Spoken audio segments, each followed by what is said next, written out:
성경에는 세상의 시작이 있고 끝이 있습니다. 세상의 시작은 창세기에 기록을 해 놓았고요. 세상의 끝은 요한계시록, 성경의 마지막 장 요한계시록에 기록해 놓았습니다. 우리는 창세기와 요한계시록 그 사이에 지금 살아가고 있습니다. 그 세상의 끝은 아니더라도 성경의 그 시대별로 보면은 세상에 그 각 시대별 종말이 있습니다. 끝이 있습니다. 그 끝은 시대별로 심판이 있고 어떤 끝이 있다는 것은 세상에 마지막 끝이 있다는 걸 상징하고, 그 다음에 모든 상황에서 하나님이 개입하고 계신다, 이런 것을 우리에게 알려주고 있는 겁니다. 그러니까 시대별로 말세 현상이 나타난다라는 거죠. 그럼 말세 현상이 나타나면 하나님이 거기에 대한 심판이 있고, 그리고 새롭게 또 시작하는 그런 일들이 일어나게 됩니다. 대표적으로 성경에 몇 가지 보면요, 그 노아 시대에는 하나님이 홍수로 심판하셨죠. 왜 그런 심판이 있었느냐? 그 내용이 창세기 6장 1절부터 보면 나와 있죠. 그 하나님의 아들들이 사람의 딸들을 아름다움 보고 좋아했다, 아내로 삼았다 그랬습니다. 결혼하는 건 좋은 거죠. 하나님이 가정을 창조하셨는데, 근데 여기서 하나님의 아들들이라고 표현한 것은 영적인 사람들이에요. 믿음 있는 사람들. 그리고 사람의 딸들이라는 표현은 세속적인 사람들, 그러니까 악을 많이 행하는 그런 사람들을 의미합니다. 꼭 남자와 여자 그런 관계가 아니고, 그러니까 하나님의 사람들, 영적인 사람들이 세속적인 사람들과 어울린다 그거죠. 어울리면은 어떤 현상이 나타나야 되죠? 하나님 나라 사역하면은 어떻게 해야 되죠? 악한 사람들이 선한 사람으로 바뀌어야 되죠. 그러니까 하나님의 자녀들이 나가서 믿지 않는 사람들과 사귈 때에 이것을 믿는 쪽으로 또 선한 일을 할 수 있도록 그렇게 선한 영향력을 끼쳐야 되는 거죠. 그게 당연한 거예요. 그러니까 우리 교회는 교회 안에서 은혜 받고, 그리고 교회 안에서 그냥 은혜를 나누고 우리끼리 재밌다 하고 지내고 그걸로 끝나는 게 아니고, 우리 교회 패턴은 이래요. 하나님 나라 사역은 교회 안에서 은혜를 받는 거예요. 교회 안의 교제는 주로 하나님과 교제고, 그러면 사람들과 교제는 주로 어디서 해야 되느냐? 교회 밖에서 하는 거예요. 가족들과 교제하시고, 학교에서, 직장에서 이웃 사람들과 교제를 하는 거죠. 그러면서 하나님 나라 사역이라는 것은 하나님의 선한 영향력을 그들에게 끼치는 거예요. 끼치는 거예요. 그러니까 우리 교회는 믿지 않는 사람들을 많이 사귀어야 돼요. 그들과 친하게 지내야 돼요. 저 사람들은 안 믿으니까 나는 믿는 사람끼리 어울릴 거야, 이러면 하나님 나라 사역이 이루어지지 않아요. 그 사람들을 만나서 선한 영향력을 끼쳐야 된다 이거예요. 그런데 노아 시대에는 믿는 사람들과 믿지 않는 사람들이 어울렸어요. 어울리는데 어떻게 바뀌는 거 아니에요? 믿는 사람들이 믿지 않는 사람들의 영향을 받아가지고 믿지 않는 행동을 하는 거예요. 그게 어디에 있는 거 아니에요? 그 3절 중반에 보면은 이는 그들이 육신이 됨이라고 했어요. 서로 만났는데 육신이 되었다라는 말은 세속적으로 자꾸 바뀌었다 그런 말이에요. 그러면 점점 만날수록 세속화되는 거죠. 그럼 하나님 믿는 믿음이 점점 전체적으로 약화되잖아요. 그럼 결과적으로 어떻게 되느냐? 5절에 보면은 여호와께서 사람의 죄악이 세상에 가득함과, 그러니까 죄악이 좀 있고 그게 아니에요. 가득했다라고 했어요. 꽉 찼다라는 거죠. 그러니까 죄악이 꽉 찰 때는 하나님이 심판하시는 거예요. 꽉 차기 전에는 하나님이 기회를 주셔요. 기회를 주시는데 어떤 기회예요? 회개할 기회, 죄를 쏟을 기회. 그러니까 항아리에 죄가 꽉 차기 전에 이 죄를 자꾸 비워내야 되는 거거든요. 그럼 꽉 차지 않잖아요. 비워내는 것이 뭐예요? 회개예요. 회개를 해야 된다는 거예요. 그러니까 하나님이 노아에게 내가 방주를 지으라라고 할 때에 그들의 날은 120년이 되리라 그랬거든요. 그 말이 뭔가 아니요. 120년 동안 방주를 짓는데 그 사람들에게는 회개의 기회가 되는 거예요. 회개의 날을 주신 거예요. 이스라엘 백성이 애굽에서 나와서 이제 광야로 가나안 땅으로 가려다가 못 들어갔잖아요. 불순종했잖아요. 그래서 40년 광야 생활했잖아요. 광야 생활은 한편으로는 출애굽 1세대가 거기서 소멸하는 기간이지만은 다른 한편으로는 회개하는 기간이에요. 그럼 거기서 회개한 사람들은 구원을 받게 되는 것이죠. 그러니까 하나님은 항상 회개의 기회를 주셔요. 그 회개의 길을 잡는 사람은 구원을 받게 된다라는 거예요.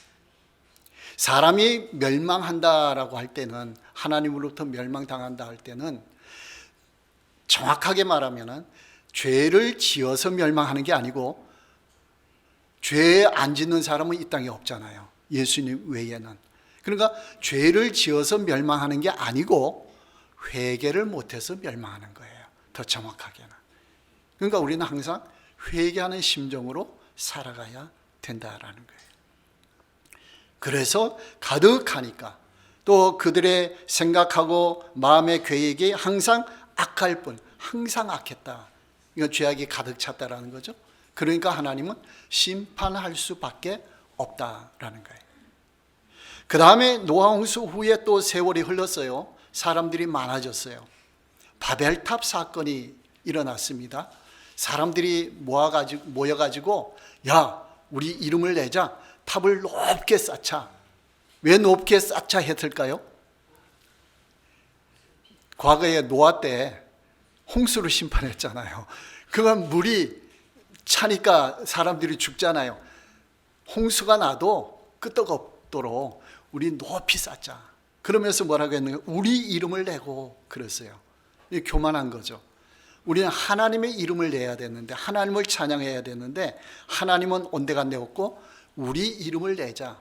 그러면서 하나님이 심판하면은 우리가 그 홍수 심판을 면하자. 그렇게 막 하는 거예요. 그러니까 하나님이 그걸 아시고 내려왔어요. 어떤 심판을 하셨죠? 언어를 혼잡하게 했어요. 그때만 해도 언어가 하나였어요. 다 알아듣는 거예요. 근데 탑을 높이 쌓는데 말이 통하지 않는 거죠. 나무 가져와 하는데 돌을 가져오고, 돌 가져와 하는데 이 뭔 말인지 알아듣지 못하고. 그러니까 이게 지을 수가 없는 거예요. 말이 안 통하니까. 그러니까 이 사람들이 다 흩어졌다. 그 흩어졌다라는 말이 바벨이라는 말이에요. 그래서 바벨탑이다. 그렇게 이제 얘기를 하는 거죠. 하나님이 언어를 혼잡케 해서 혼잡게 했다라는 말이 바벨이에요. 정확하게. 그리고 흩어지게 만드셨다. 이제 그렇게 이제 심판을 내리셨다라는 거예요. 또 세월이 흘러가지고 이스라엘 나라 가나안 땅을 이제 차지했죠. 북이스라엘에게 주전 722년에 아수르에게 멸망당했어요. 북이스라엘이. 왜 멸망당했을까요? 대표적으로 보면요, 북이스라엘에서 가장 악한 왕으로 칭하는 사람이 누구예요? 아합이죠. 아합 왕이 이스라엘 사람인데, 하나님 믿는 사람인데 누구랑 결혼했는 거 아니에요? 이세벨. 이세벨은 이방 여인인데 바알 신을 적극적으로 믿는 사람이에요. 그 사람하고 결혼했어요. 만약에 결혼했더라도 이 아내가 이세벨이 바알 신을 버리고 하나님을 믿게 만들었으면 하나님이 괜찮다 할까요? 안 해요. 과거에 요셉이 그랬어요. 요셉이 애굽에서 누구랑 결혼했는 거 아니에요? 이방 온 제사장의 딸하고 결혼했어요. 딸하고 결혼해가지고 이 요셉이 이방신을 믿었어요? 아내가 하나님을 믿었을까요? 하나님을 믿었어요. 그러니까 아내에 관한 기록은 없는데 뭘 보고 알 수가 있죠? 요셉의 아들 므낫세와 에브라임 둘이 있잖아요. 둘이 하나님 믿었어요? 우상 믿었어요? 하나님 믿었잖아요. 12지파에 가입됐잖아요. 그러니까 하나님이 요셉에게 너 이놈 왜 그렇게 결혼해서 말했어요? 안 했어요? 성경에 그런 기록이 없어요. 그러니까 선한 영향력을 끼쳐야 된다라는 거예요. 그러니까 우리가 거룩하게 산다라는 것은 우리 믿는 사람끼리 그냥 따로 모여 산다 이런 의미로 생각하면 안 돼요. 그러니까 교회가 그런 의미로 공동체가 되면은 하나님의 뜻을 이루는 공동체가 아닌 것이죠. 우리가 거룩하면서 밖으로 가야 돼요. 진짜 거룩은 어디서 나타나느냐? 교회 안에서 나타나는 게 아니고 교회 밖에서 나타나는 거예요. 진짜 거룩은 믿지 않는 사람들과 함께 있을 때 거룩해야 진짜 거룩이에요. 안 그러면 이게 진짜 믿나? 진짜 내 안에 성령이 계신가? 그것을 점검해 봐야 되는 거예요. 진짜 성령이 계시면은 교회 안이나 교회 밖이나 믿음 생활을 하는 거예요. 거룩한 삶이 이루어진다라는 거예요. 그건 물론 믿음이 강한 사람이 있고 약한 사람이 있어요. 그거는 뭐 인정해야 되죠. 근데 하여간에 내 마음의 자세가 어떤 식으로 가느냐, 그것이 굉장히 중요하다라는 거예요. 자, 이 당시에 이제 아방이 있고 그러면서 이세벨이 북이스라엘을 바알신 천국으로 만들어 보는 거예요. 바알신 세상으로. 천국이란 표현 좀 이상하죠? 바알신 세상으로 만들었어요. 그러니까 하나님 믿는 제사장들, 이런 선지자들은 다 그냥 뭐 제거하고 박해하고 막 그랬어요. 그 당시에 대표적인 선지자가 누구예요? 엘리야 선지자죠. 갈멜산에서 바알 그 제사장들하고 대결했잖아요. 450명과 승리했잖아요. 승리했음에도 불구하고 이 바알신이 사라지지 않는 거예요. 우상숭배 그 흐름이 사라지지 않는 거예요. 그러다가 결국 나중에는 멸망당한 거예요. 아수르에게. 하나님이 엘리야 선지자나 이런 선지자를 통해서 회개의 기회를 주고 길을 열어줬는데도 그 길을 가지 못했다라는 거예요. 그래서 아수르에게 결국 멸망을 당했다라는 거예요. 그다음에 남유다는 어떠냐? 남유다는 북이스라엘이 멸망당하고 140년 후에 바벨론에게 멸망당했어요. 왜 남유다는 북이스라엘보다 140년 더 기간이 오래 있다가 멸망당했는가? 왜 그랬을까요? 아까 말씀했죠? 어떨 때 하나님이 심판하신다고요? 가득 찰 때. 그러니까 북이스라엘은 선한 왕들이 한 명도 없었어요. 하나님을 잘 믿는 왕이. 그런데 남유다는 하나님을 잘 믿는 왕들이 있었어요. 대표적으로 요시야, 히스기야 이런 왕들이죠. 그러니까 이런 왕들이 나타나가지고 개혁하는 거예요. 개혁운동. 성전도 새로 깨끗하게 정리하고 믿음도 바로 세우고 회개하고 뭐 그렇게 하는 거예요. 그랬더니 그래도 선한 왕들이 한 것이 이 세속화되는 물결에 거꾸로 흐름을 바꾸지는 못했어요. 멈추기는 해도, 지연시키기는 해도. 그리고 결국 가다가 140년 더 지나서는 결국에는 바벨론에게 멸망을 당했다라는 거예요. 그러니까 북이스라엘과 남유다가 멸망당한 이유는 가장 중요한 게 우상 숭배였어요. 하나님을 안 믿고 우상을 믿고, 또 이런 것이 있어요. 하나님도 믿는데 우상도 믿는. 하나님은 그것을 인정하지 않으셔요. 하나님 안 믿는 거로 취급하시는 거예요. 그러니까 우리는 하나님은 오로지 누구만 믿으라고 하시죠?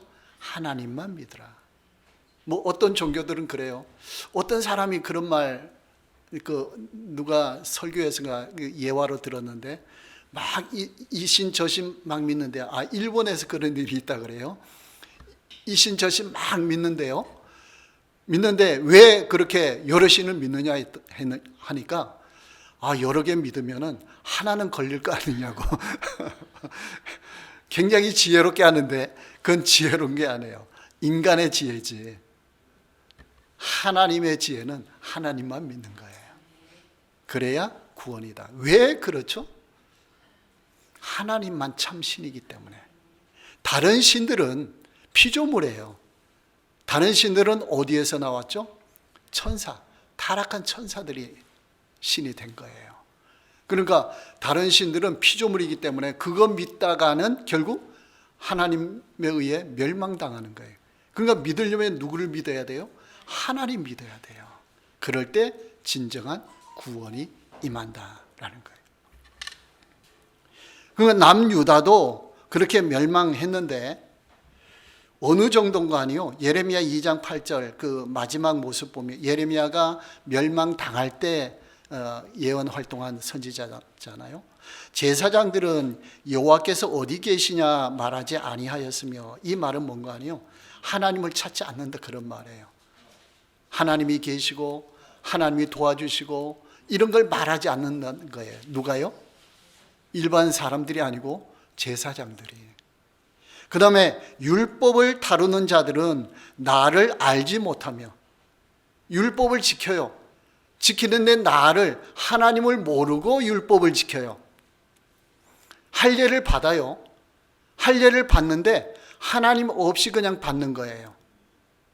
요즘 말하면은 세례를 받는데 누구 없이 받는 거예요? 예수님 없이. 세례의 표시는 뭐예요? 세례는 어떤 표시예요? 나는 예수님을 믿는다라는 표시잖아요. 그러고 세례 받잖아요. 근데 세례 받으면서 예수님 믿지 않아. 그 세례가 인정이 돼야 안 돼요? 안 돼요. 우리도 자칫 잘못하면은 이런 현상이 나타날 수가 있다는 거예요. 예수님을 믿고, 나 진짜 예수님 믿습니다. 나는 죄인입니다. 나 예수님 없으면 나는 죽을 몸입니다. 예수님이 나를 구원해 주셨습니다. 그런 믿음으로 세례를 받아야 되는 거예요. 이런 것이 점점 흐릿해지는 거예요. 흐릿해져요. 그러면 나중에 교회 공동체가 어떻게 될까요? 사람의 공동체가 돼요. 인간의 공동체, 친목 단체로 되는 거예요. 그러니까 남유다가 멸망할 당시 그 유대 공동체는 하나님 공동체가 아니고 사람의 공동체고 우상의 공동체예요. 제사장들이 있어요, 없어요? 있어요. 율법 다루는 자들 있어요, 없어요? 있어요. 서기관들. 또 관리들도 나에게 반역하며, 다스리는 사람들은 하나님을 반역해서 다스리는 거예요. 하나님을 그냥 좋게 안 하고 하나님 편에 사는 게 아니고 하나님을 그냥 믿지 못하는 쪽으로 그렇게 관리하는 거예요.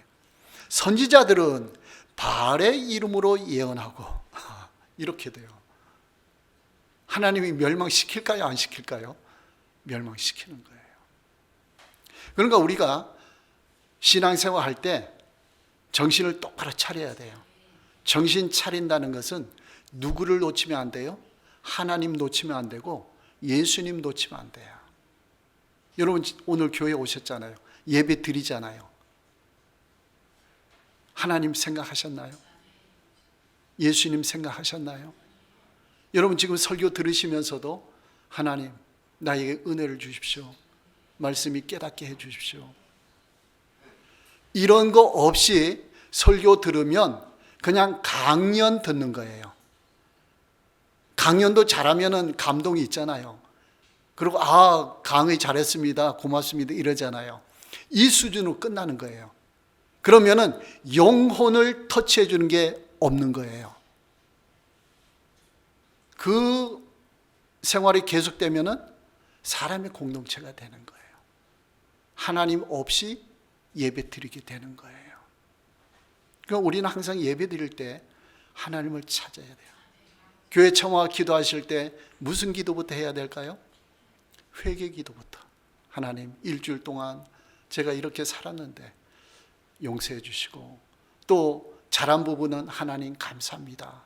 못한 부분은 하나님 제가 은혜 받고 이 부분 더 잘 살아갈 수 있도록 하나님 은혜를 주십시오. 그런 마음으로 와서 기도하는 거죠. 그러면서 예배 드릴 때에, 찬양할 때에 하늘 보좌를 움직이는 찬양이 되게 해달라고. 그 다음에 설교 들을 때도 하나님 설교를 통해서 하나님의 음성이 들려지도록, 하나님의 능력이, 말씀의 능력이 내 속에 임하게 해달라고 간절한 마음으로 예배 드릴 때에 우리에게 은혜가 임하는 거예요. 그냥 목사님 설교 잘하시나 못하시나 이런 자세로 있으면요, 진짜 영적인 은혜는 임하지 않는 거예요. 간절할 때 하나님의 은혜가 임한다라는 거예요. 하나님이 이런 와중에서도 항상 기회를 주셔요. 이사야 1장 18절에 오라 우리가 서로 변론하자. 너희의 죄가 주홍 같을지라도 눈과 같이 희어질 것이요 진홍 같을지라도 양털같이 희게 되리라. 와라, 이런 말이에요. 변론하자 말은 나에게로 와라. 내가 너희를 용서해 주겠다. 너희 죄가 아무리 시뻘걸지라도, 아무리 깜깜할지라도 나에게로 오라. 내가 씻어주겠다. 양털같이 희게 만들어주겠다.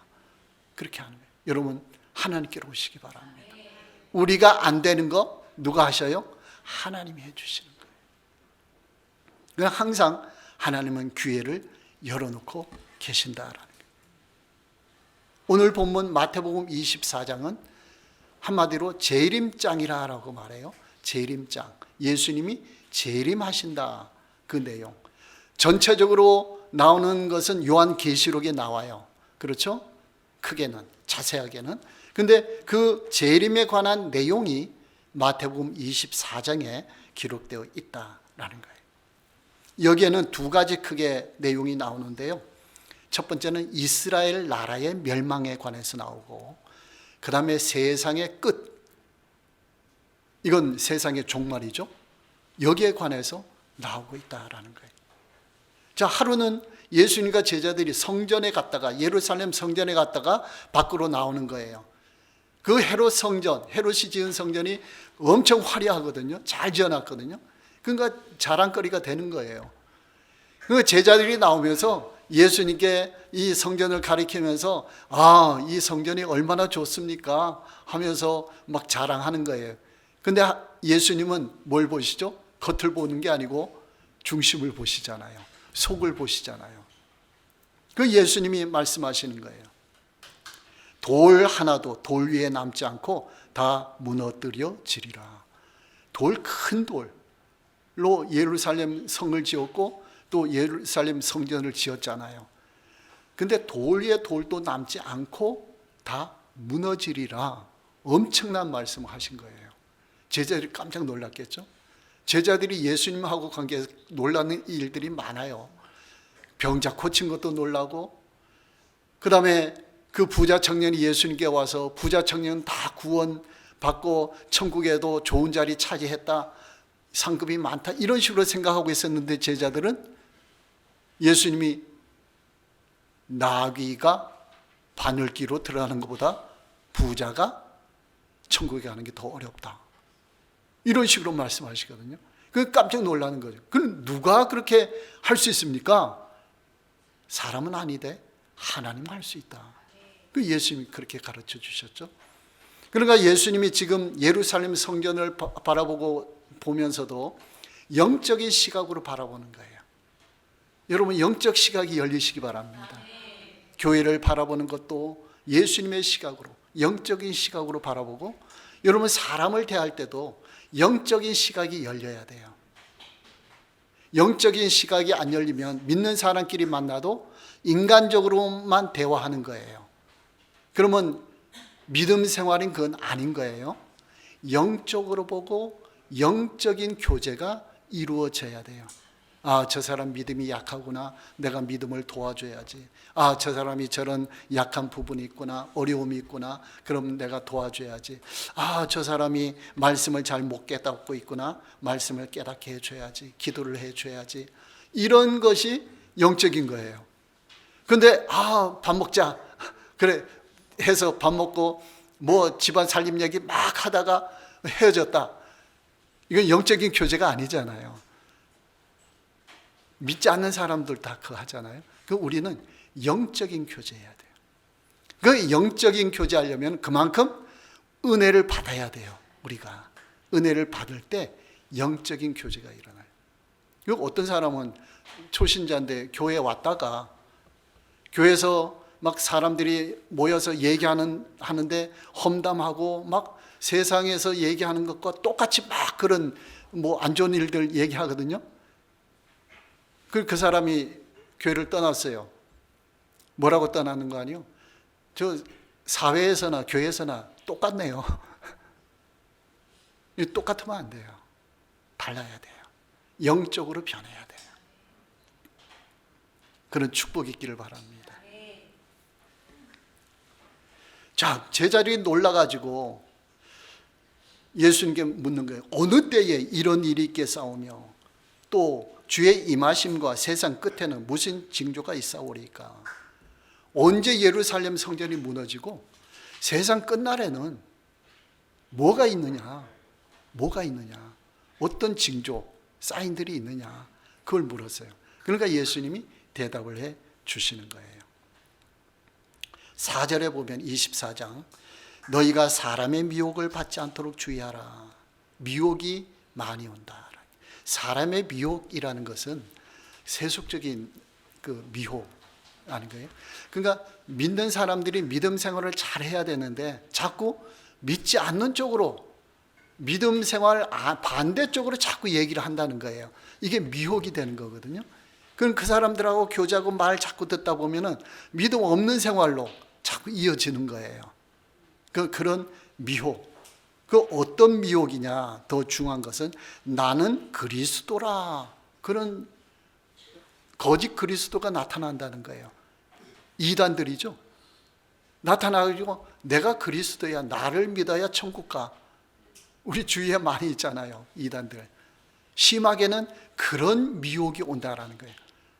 신앙을 약하게 만드는 미혹도 있지만은 하나님 안 믿고 예수님 안 믿고 다른 것을 믿으라라는 그런 미혹도 온다라는 거예요.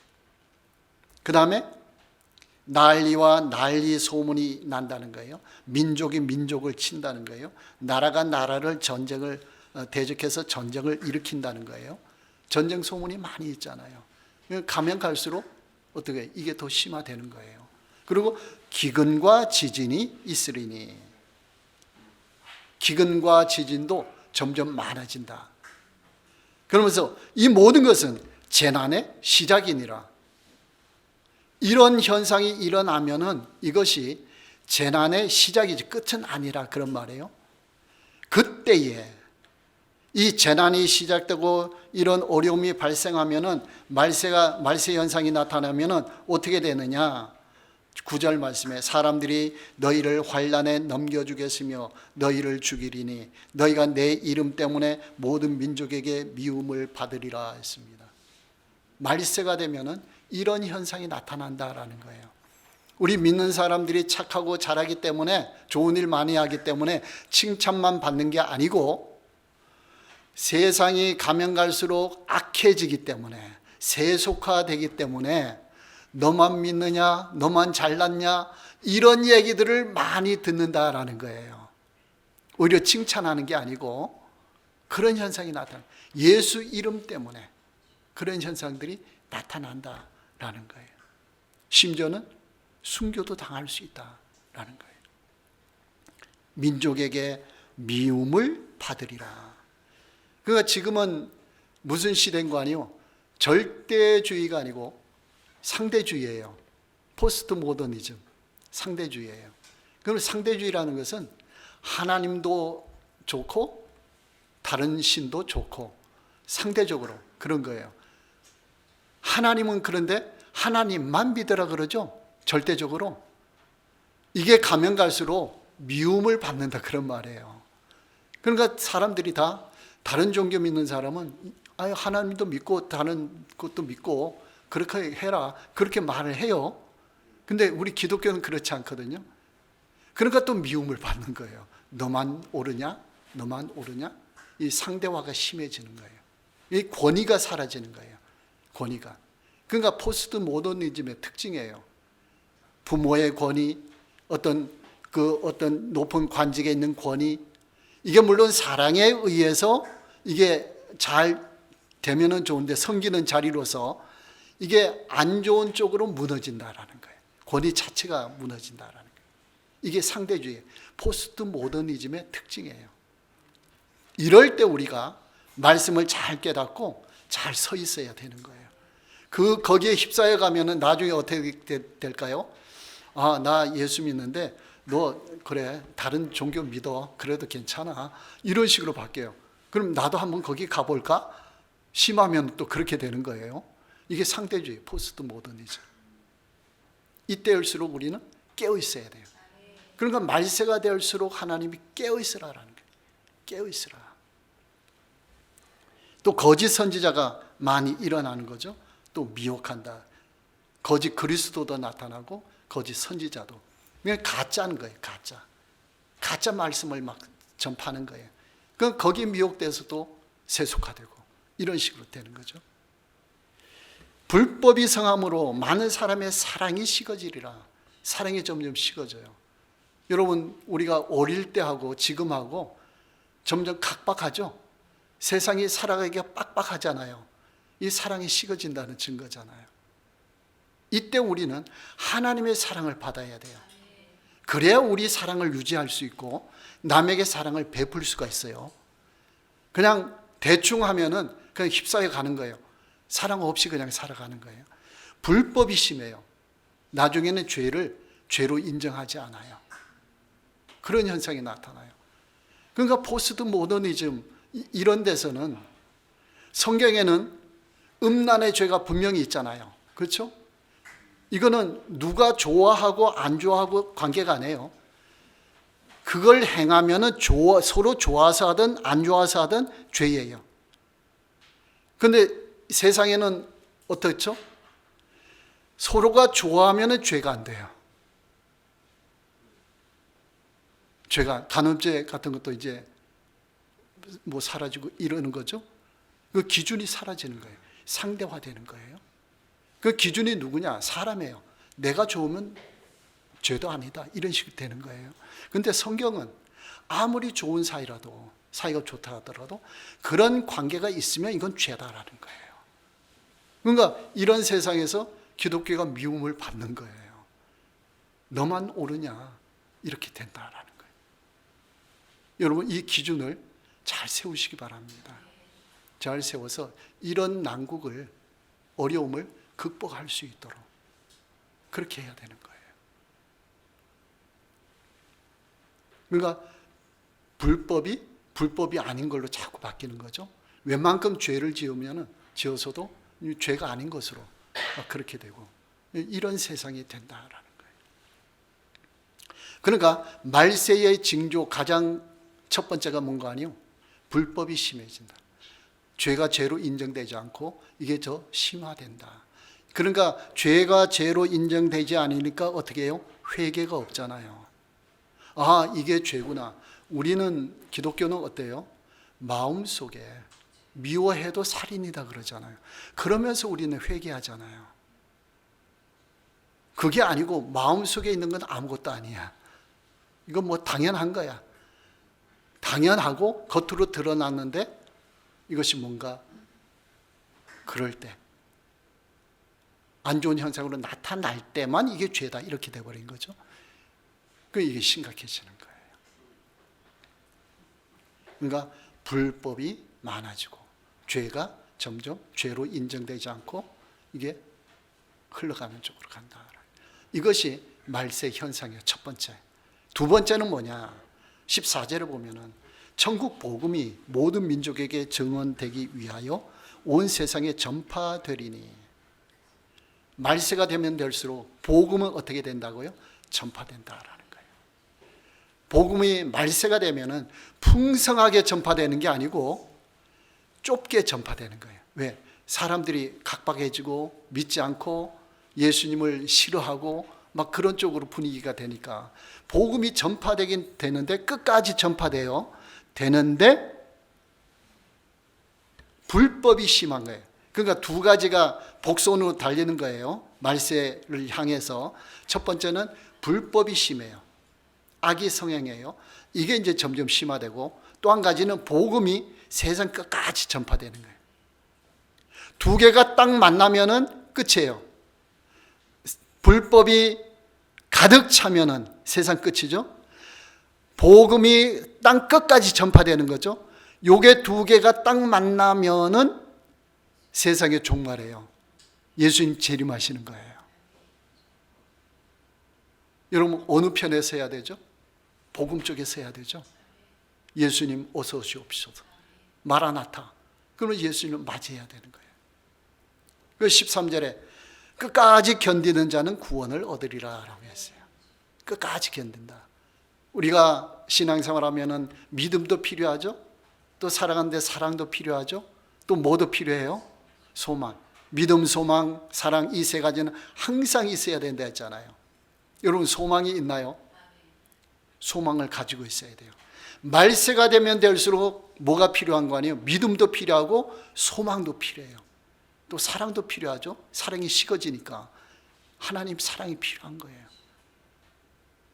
소망을 통해서 인내가 나오는 거예요. 참음이 나오는 거예요. 여러분 미움도 받고 환난이 오고 어려움이 닥치고 예수 믿는 것 때문에 그럴 때 믿음으로만 견디는 게 아니고 소망으로 견디는 거예요. 인내하면서. 여러분 소망이 풍성해지시기 바랍니다. 믿음, 소망, 사랑 이 세 가지는 항상 있어야 된다. 항상 있어야 된다. 말세가 될수록 소망 가운데 인내가 필요하다라는 거예요.